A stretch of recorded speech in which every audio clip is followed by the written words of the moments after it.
Good morning. Um I'm Abdullah, and I have already make a video about. I am starting a YouTube channel, so आप देख सकते हैं short video है जाकर पहले अगर आप पहले देखना चाहते हैं मैं क्यों बना रहा हूँ लेकिन मैं चलो थोड़ा सा बता देता हूँ। थोड़े अर्से पहले मैंने डिसाइड किया कि मैं एक यूट्यूब चैनल बनाऊंगा और उसके ऊपर जियो पॉलिटिकल इश्यूज़ के बारे में बात करूँगा। उसके अलावा फ़िलॉसफ़ी और बिग बुक रिव्यूज़ के भी करूँगा, ठीक है?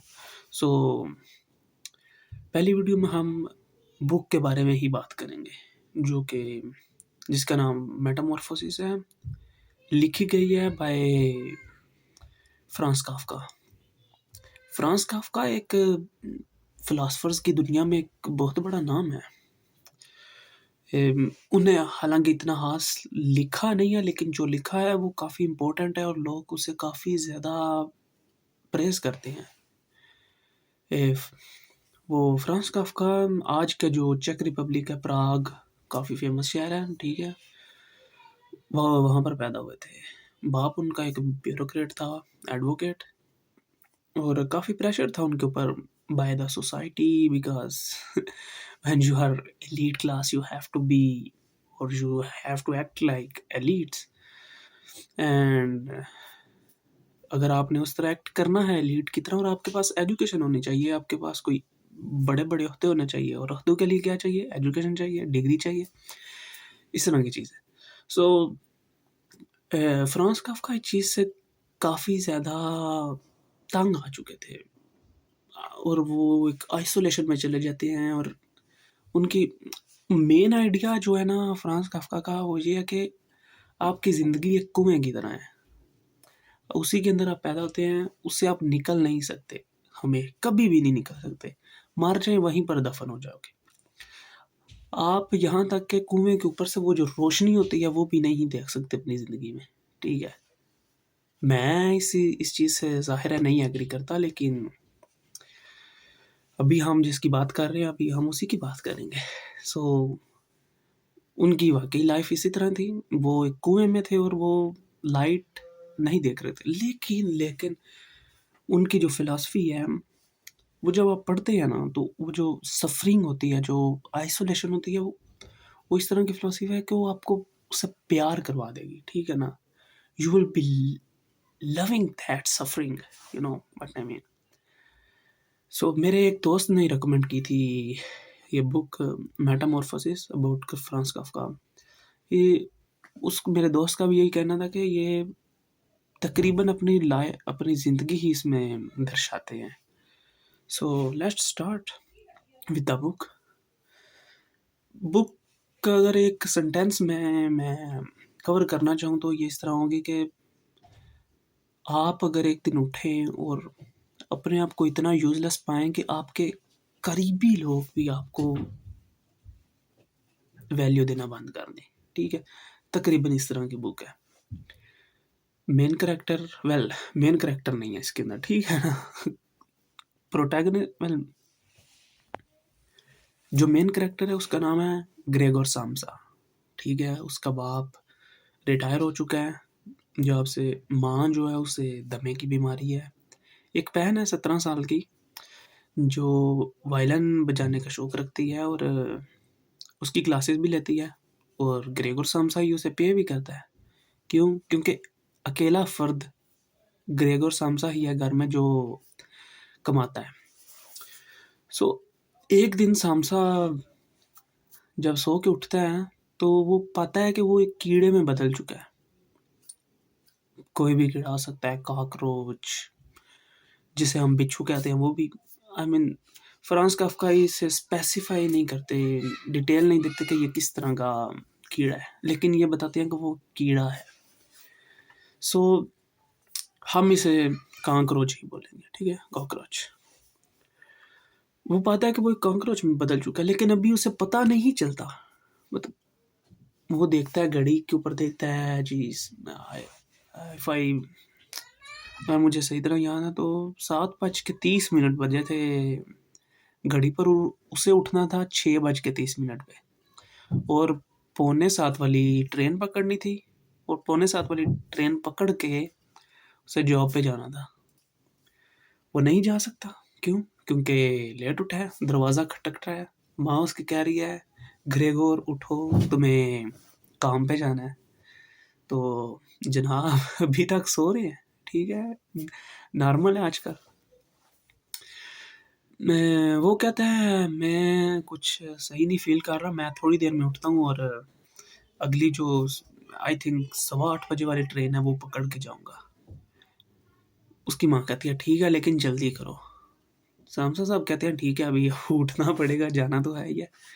तो वो काफ़ी कोशिश करता है उठने की, लेकिन उठ नहीं पाता, क्योंकि वो कॉकरोच कॉकरोच बना हुआ है और वो जो उसकी पीठ है ना, वो नीच हालाँकि नॉर्मली जो कॉकरोच होती है, उसकी पीठ तो ऊपरली साइड पर होती है, लेकिन वो जैसा कि लेटा है और उसकी पेट जैसे नॉर्मली हम लेटे होते हैं, उस तरह उसकी पीठ है। तो वो जनाब उठ नहीं पाते हैं क्योंकि टाँगें ऊपर वाली तरफ हैं, आसमान की तरफ। तो काफ़ी कोशिश करते हैं मैं टर्न अराउंड हो जाऊँ, लेकिन नहीं कर पा रहे। नया-नया एक्सपीरियंस है कीड़ा बनने का सो ऐसा तो हो गई।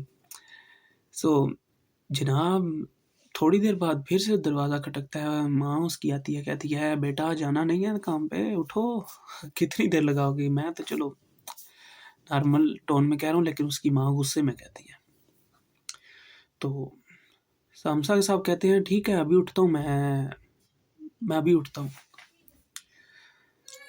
और थोड़ी देर बाद थोड़ी देर बाद फिर से दरवाज़ा जब खटकता है तो अच्छा, अभी तक ना उसकी फैमिली को नहीं पता कि सामसा साहब कीड़े में बदल चुके हैं। वो यही समझ रहे हैं कि अभी ये मतलब वो समझ क्या रहे हैं, उन्हें पता है कि उनका बेटा एक इंसान है। वो इमेजिन भी नहीं कर सकते कि उनका बेटा एक कीड़ा बन चुका है, लेकिन वो बन चुका है ज़ाहिर है। और सामसा अपने बेड से उठने से कासिर है। थोड़ी देर बाद कंपनी का एक आदमी घर पे आता है, दरवाज़ा खटखटाता है। अब्बाजान बाहर जाते हैं, "जी, आपका बेटा आज नहीं आया स्टेशन पर, उसने ट्रेन नहीं पकड़ी, काम पर नहीं गया, क्या हो रहा है?" कंपनी के काफ़ी स्ट्रिक्ट रूल्स हैं काम के लिए। आई ठीक है, आपको हर रोज़ जाना होगा, टाइम पर जाना होगा और अब जब जब आप जाते हो काम पे तो आप अकेले नहीं जा रहे, अपने कोलीग्स के साथ जा रहे हो, ठीक है? वो जब जनाब आते हैं कंपनी की तरफ से तो वो इंस्पेक्शन के लिए आते हैं और बड़े सामसा साहब कहते हैं कि ठीक है, हमारे बेटे की शायद तबीयत खराब है इसलिए वो उठ नहीं पा रहा। ये कोई इतनी ख़ास बात नहीं है, मैं अभी उसे जाकर कहता हूँ कि उठे, अपना यूनिफ़ॉर्म पहने या जो भी है और आपके साथ अभी जाएगा। अब्बाजान अपनी जो स्टिक है ना, वो लेकर जाते हैं, दरवाज़े पर मारते हैं और कहते हैं, "ग्रेगोर उठो।" एजेंट शायद कहते हैं उसे, कंपनी वाला जो आदमी आया था, "एजेंट साहब आए हैं, उठो।" वो कहता है, "मैं अभी उठता हूँ, मैं मेरी तबीयत ख़राब है लेकिन मैं कोशिश करता हूँ, उठता हूँ। एजेंट साहब को आप बिठाइए, खाना-वाना, चाय पूछिए, मैं उठता हूँ।" अच्छा, उसके बाद जब वो जो है ना, उसकी बहन बहन जो है ना, वो बालकनी से होकर ना जाकर वो पहले ही इन्फॉर्म कर चुकी थी अपने भाई को कि कंपनी की तरफ से कोई आदमी आया है और तुम जल्दी से उठ जाओ।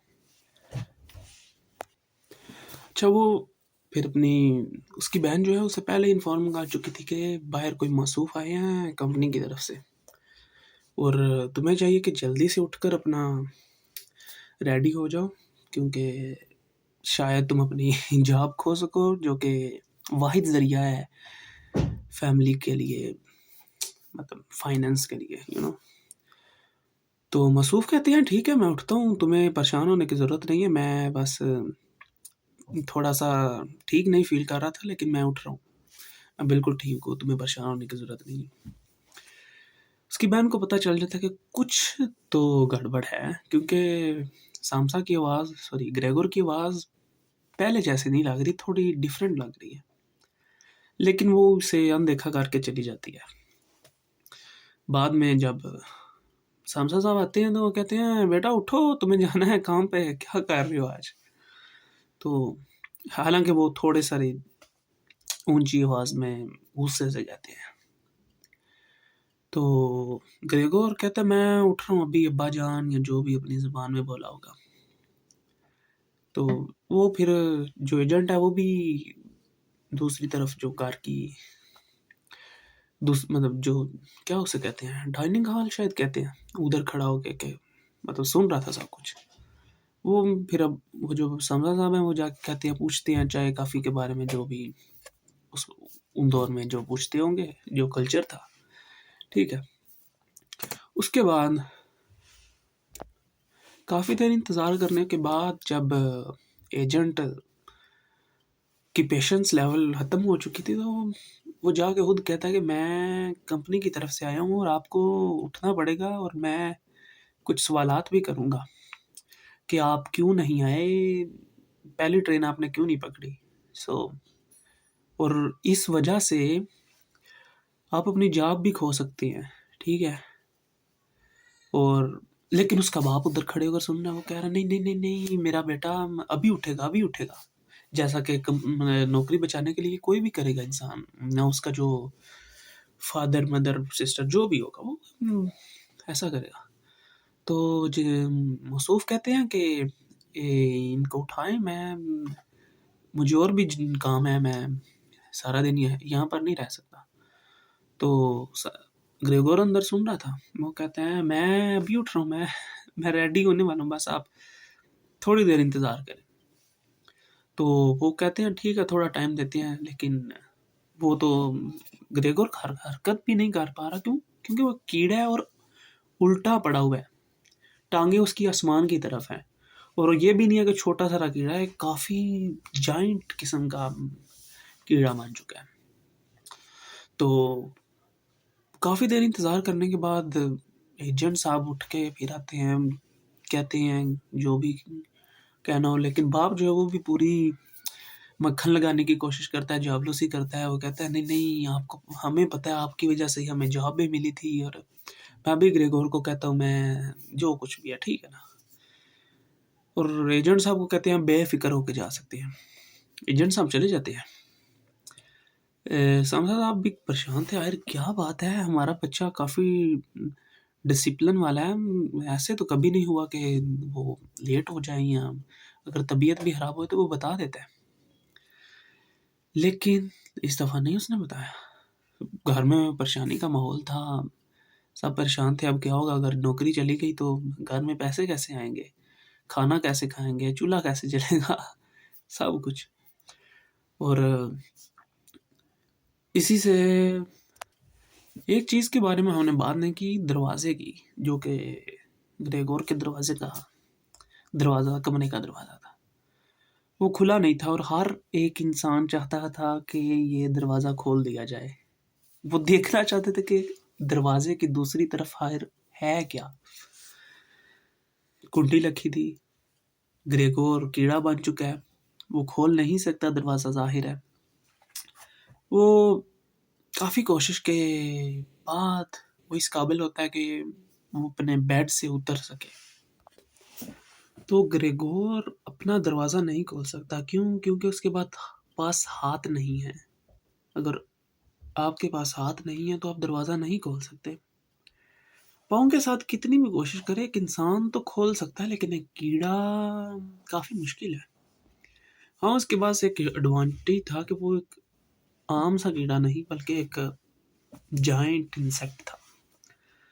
वो उतरता है अपने बेड से और पकड़ता है चाबियाँ जो थी दरवाजे की, ठीक है, जो टेबल था या जो भी था जिसके ऊपर वो पड़ी थी, और उसकी स्पीड, जो उसकी रफ्तार है, वो इतनी स्लो थी कि 1 मीटर चलने के लिए उसे शायद 2-3 मिनट लगे होंगे या इससे भी ज़्यादा, क्योंकि नया नया उसे जिस्म मिला था और वो उससे का आदी नहीं था। वो चाबियां पकड़ता है और जाता है दरवाजे की तरफ, चाबियां लगाता है। काफ़ी देर कोशिश करने के बाद वो दरवाज़ा खोल पाता है, और जब वो दरवाज़ा खोल लेता है तो उसके वालिदैन, उसकी बहन जब उसे देखती हैं, वो देखती हैं ये तो हमारा ग्रेगोर है ही नहीं, ये तो कीड़ा है, ठीक है। वो परेशान हो जाते हैं कि इसे हुआ क्या?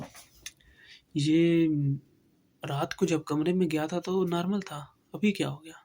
जो एक रिएक्शन किसी इंसान का भी होगा, एक इंसान को कीड़ा बनने के बाद देखने का। तो और कुछ दिन के बाद जब वो इस चीज़ से वो यूज़्ड हो चुके थे, तो उन्हें कोई फ़र्क नहीं पड़ता था कि अब ये कि हालाँकि वो ज़ाहिर है परेशान था, क्योंकि वो वाहिद ज़रिया एक ग्रेगोर ही था घर के फाइनेंशियल स्टेट के लिए। सो लेकिन उन्हें अब वो इतना ज़्यादा मतलब उसे इम्पोर्टेंस नहीं दे रहे थे कि इसे ये कीड़ा बन गया, ये है, ये वो है। और सिंपैथी के नाम सिंपैथी नाम की कोई चीज़ नहीं थी उधर, ठीक है ना?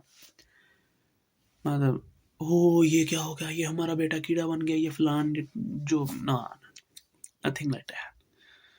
वो बल्कि उस ये उसे सिंपैथी देने के बजाय वो उसे कोस रहे थे, ठीक है? तुम कीड़े कैसे बन गए? तुम्हें तो इंसान रहना चाहिए था।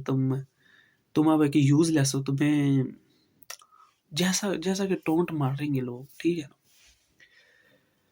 और उसकी बहन जो थी वो हमेशा से उसकी तरह सपोर्टिव थी। वो वाहिद वाहिद इंसान जो उसके घर में था वही उसकी बहन थी, जो उसे खाने के लिए खाना देने भी जाती थी, उसकी देखभाल के लिए, कमरे की सफाई के लिए। तो उसका बाप तो उसे देखना भी नहीं चाहता था, बात भी नहीं करना चाहता था। माँ हर वक़्त परेशान रहती थी, लेकिन वो इतनी सपोर्टिव नहीं थी। बिल्कुल सेम काफ़्का की ज़िंदगी की तरह ही है। काफ़्का की जो माँ थी वो बिल्कुल भी मतलब सपोर्टिव नहीं थी, ठीक है? वो डरी-डरी रहती थी हमेशा। उसका बाप जो था वो एक स्ट्रिक्ट इंसान था। अभी हम हालाँकि बुक की बात कर रहे हैं, लेकिन मैं एक छोटा-सा वाक़या बताना चाहता हूँ। एक दफ़ा काफ़्का जो है बीमार थे और कमरे से बाहर जाकर मतलब किचन से पानी नहीं ला सकते थे अपने लिए। वो आवाज़ देते हैं अपनी माँ को शायद, अगर मुझे सही याद है तो। वो कहते हैं मुझे पानी कोई दे जो, मैं खुद आकर नहीं ले सकता। उसका बाप सुनता है, वो कहते हैं ये कैसा यूज़लेस इंसान है, ये ना नौकरी कर सकता है, ना पढ़ सकता है, ना कुछ ऐसा, और ये पानी भी नहीं ले सकता अपने लिए। बाप उसके कमरे में जाता है, उसे बिस्तर पीछे करता है, उठाता है, मतलब जो भी करता है। काफ़्का को बाजू से पकड़ के बाहर ले जाता है, बालकनी में छोड़ देता है और दरवाज़ा बंद कर देता है। ठंडी रात थी, हवा चल रही थी, शायद बर्फ भी पड़ी थी।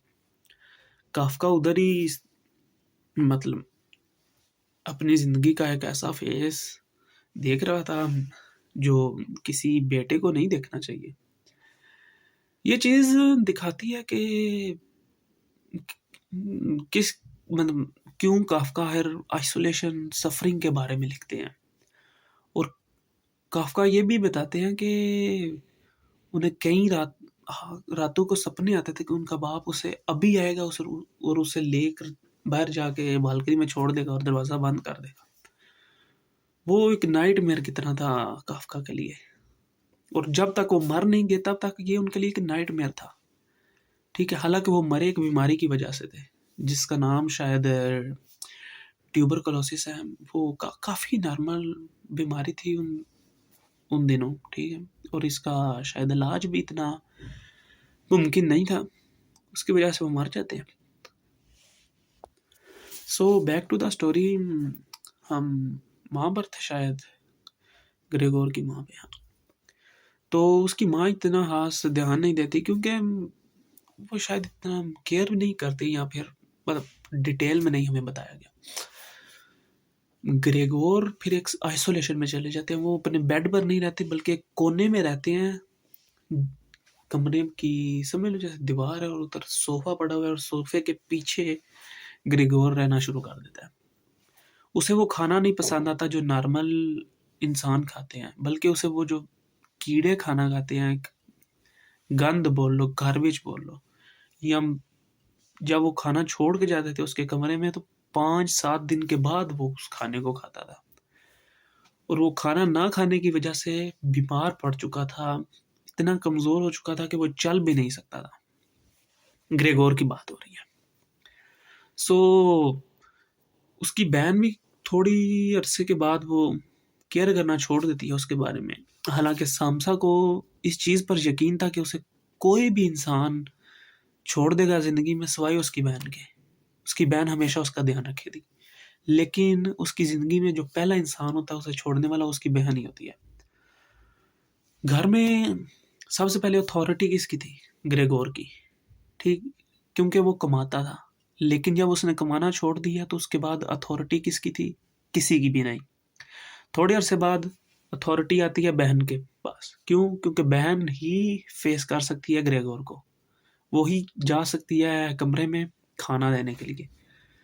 सो बहन ही डिसाइड करती है अभी घर में क्या होगा। लेकिन थोड़ी अरसे के बाद जो सामसा होता है, मतलब सामसा उनका बाप, वो डिसाइड करता है कि वो भी दोबारा से जॉब करना शुरू करेगा क्योंकि घर में पैसों की ज़रूरत है। माँ जो है वो डिसाइड करती है कि वो कपड़े सिएगी किसी बुटीक के लिए, ठीक है। सो घर में फिर पैसों की रेल बेल शुरू हो जाती है। सामसा अपने कमरे का जो दरवाज़ा थोड़ा सा खुला था उससे देखता है कि उसका बाप यूनिफॉर्म पहन रहा है। यूनिफॉर्म पर गोल्डन कलर के बटन है। इसका भी काफ़ी डीप मीनिंग है।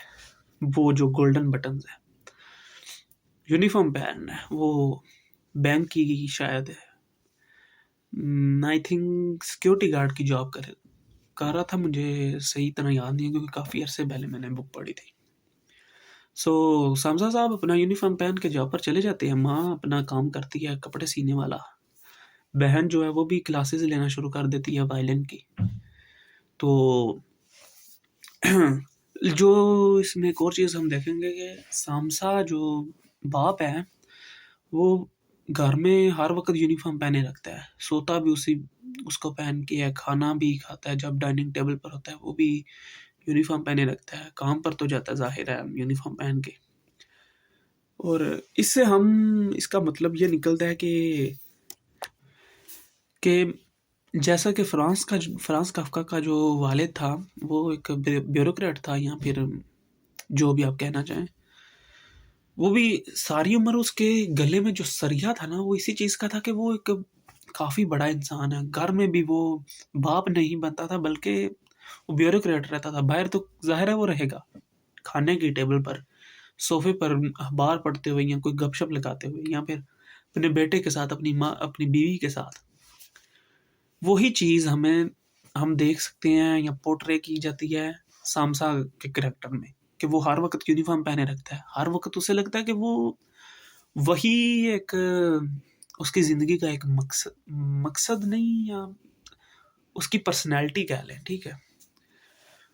सो वो यूनिफॉर्म आहिस्ता आहिस्ता खराब होना शुरू हो जाता है। वो गोल्डन बटन जो होते हैं उनकी चमक भी ख़त्म हो जाती है, ठीक है। जिन गोल्डन बटन को ग्रेगोर अपने कमरे से पहले देखता था उस वो शाइन करते थे। उस शाइन का मीनिंग ले सकते हैं कि उसका बाप एक हीरो था काफ्का का। लेकिन आहिस्ता आहिस्ता वो जब अपने बाप का देखता है कैरेक्टर, ये तो एक घटिया सा इंसान है, या जो भी आप कहना चाहें, ये ओपिनियन है, ये कोई मैं फैक्ट नहीं बता रहा। इट्स ये सिर्फ एक ओपिनियन है। सो और उस जैसे जैसे गोल्डन बटन की शाइनिंग खत्म होती जाती है वैसे ही हम देखते हैं कि काफ्का की ज़िंदगी में उसके बाप की इम्पोर्टेंस खत्म होती जाती है, ठीक है।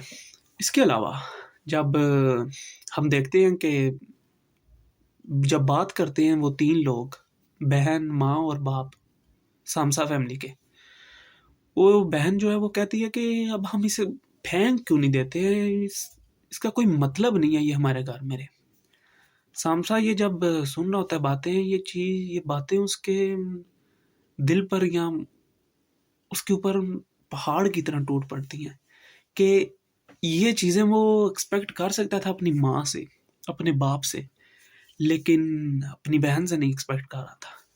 इस चीज़ से हम देखते हैं कि काफ्का ये पोर्ट्रे करना चाह रहा है कि आपके जो सबसे ज़्यादा इम्पोर्टेंट लोग होते हैं आपकी ज़िंदगी में वही सबसे पहले आपको छोड़ते हैं जब आपके ऊपर बुरा वक़्त आए।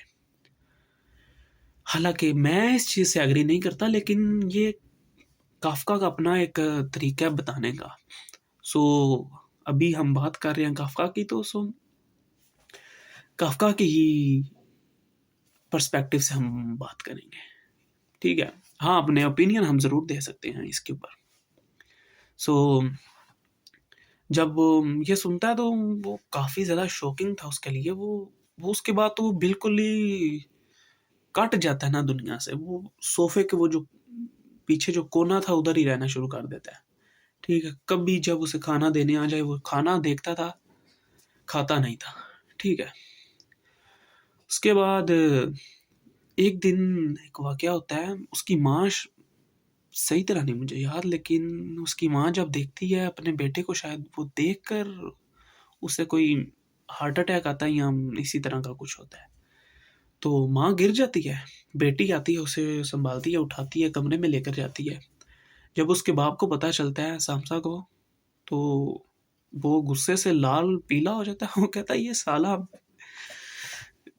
इसकी वजह से हम परेशान हो चुके हैं। हम अपनी ज़िंदगी जी नहीं पा रहे।" वो किचन में जाता है, जो फ्रूट होते हैं वो उठाकर और लेकर जाकर इस तरह उसके ऊपर फेंकता है जैसे कोई तोप गोले बरसा रही हो किसी किले पर, और उनमें से एक सेब जाकर उसकी पीठ के ऊपर गिर जाता है। मतलब वो उधर अटक जाता है वो, और जो है ग्रेगोर उसे वो हटा नहीं सकता। ग्रेगोर कितनी भी कोशिश कर ले लेकिन उसे वो हटा नहीं सकता, और यही सेब उसकी मरने की वजह बनता है।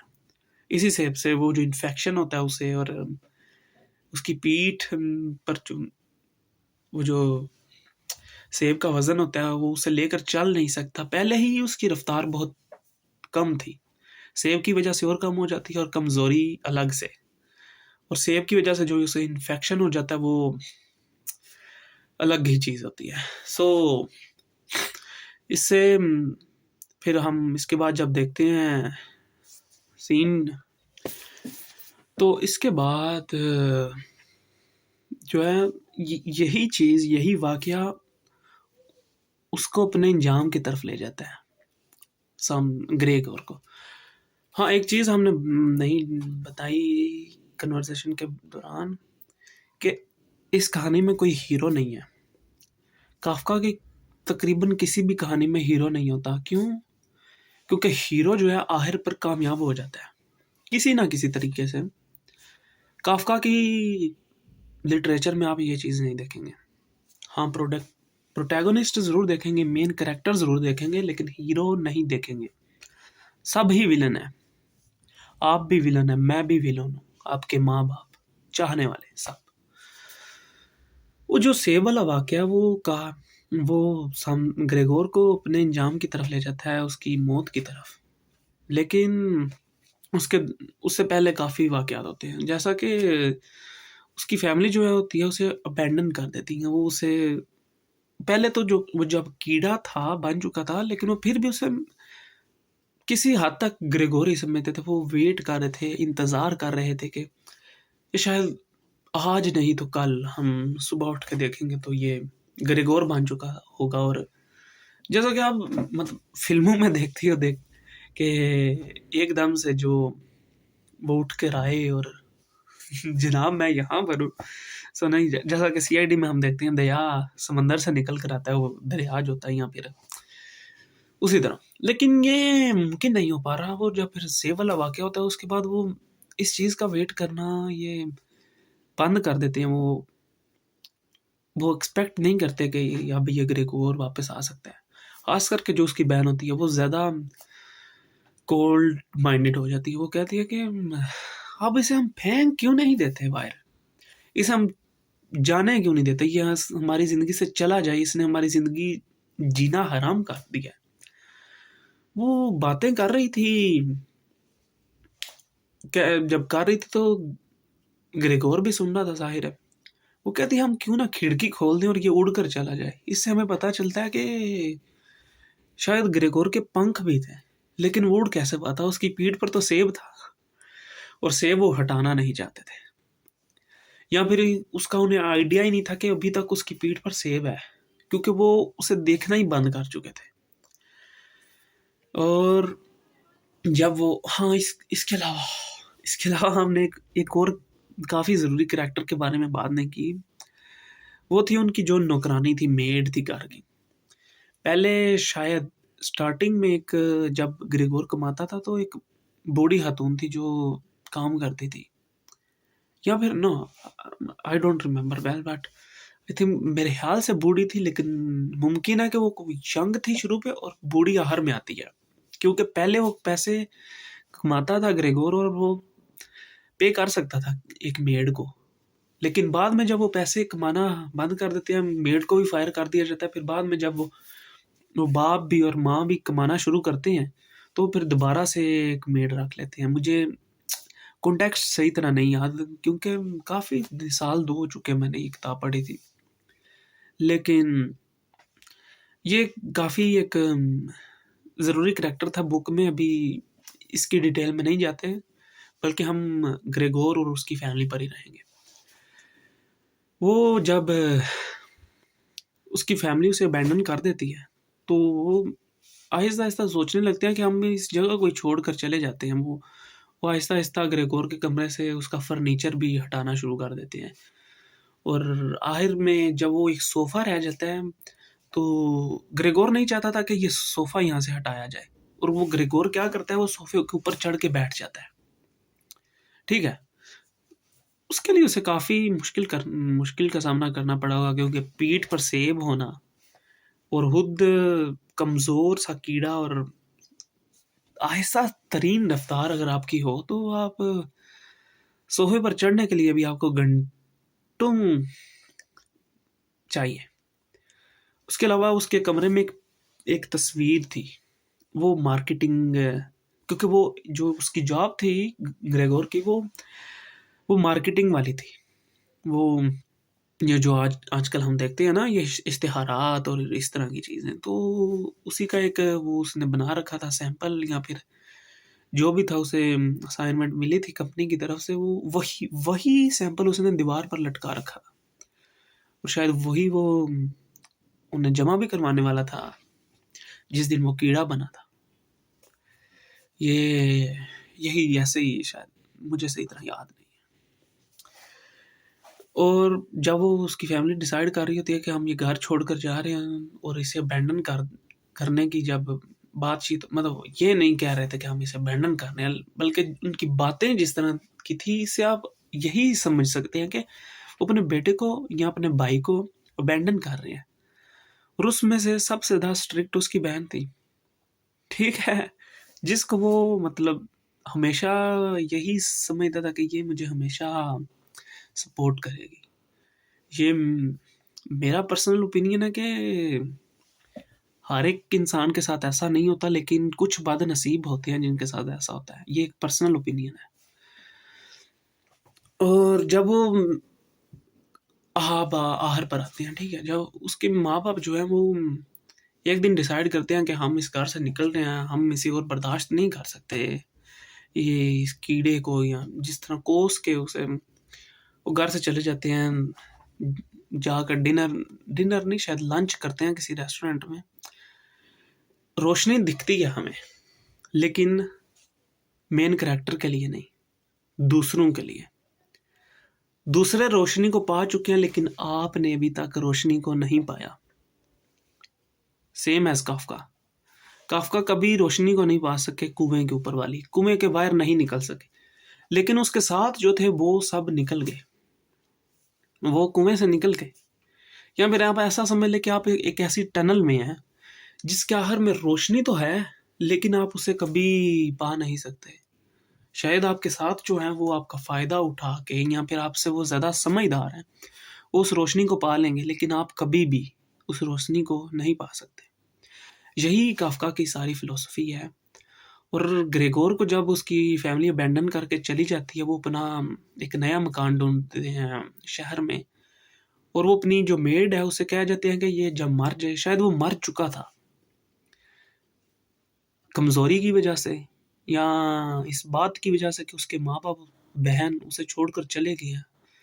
उसके जीने का वो क्या ही मकसद है? मरना ही बेहतर है। कमज़ोर भी था, इन्फेक्शन भी था पीठ में, सेब की वजह से, और सेब का वज़न अलग। ग्रेगोर मर जाता है, और वो एक सिर्फ कचरा ही रह जाता है।